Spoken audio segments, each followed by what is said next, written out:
Hello! Hello! Kumusta po kayong lahat? Kumusta po ang araw nyo? Nais ko lang pong i-share sa inyo. Maraming nagtatanong kung bakit daw bumababa ang kanilang minutes views or minutes viewed sa kanilang in-stream ads. Isa ito sa mga criteria para makuha natin ang monetization ng in-stream ads. Itong 60,000 minutes views. Ngayon po, maraming nagtatanong, nagbabawas daw ang kanilang mga minutes views.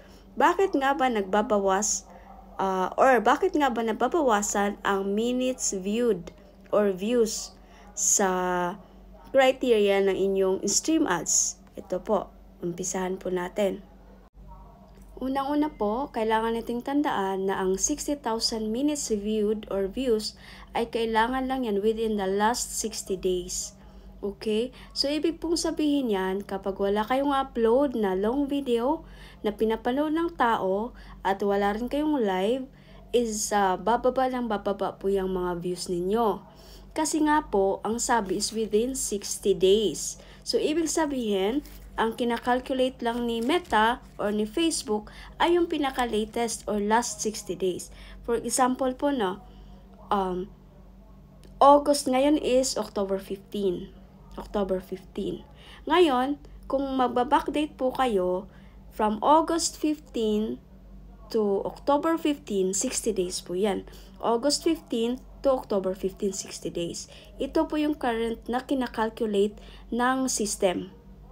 Dito po niya tinototal. Ngayon, kapag tumawid ng araw, sa makatuwid, kapag tumawid ng araw, magiging October 16. So, para makumpleto ang 60 days, magmo-move ito sa August 16 to October 16.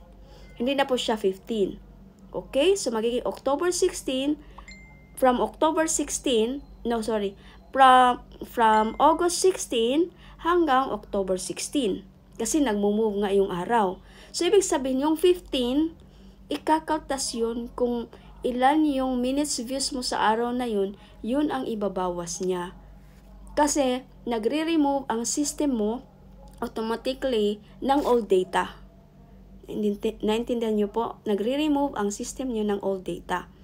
So, kung for example, ulitin ko, kung ngayon ay 15, para ma-cover ang 60 days, magbabackdate kayo. So, ang 60 days ay mula August 15 hanggang October 15.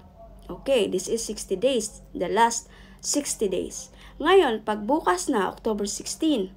So, ang pang 60 days, kung magbabackdate kayo, ay magmumula sa August 16 hanggang October 16. Hindi na 15.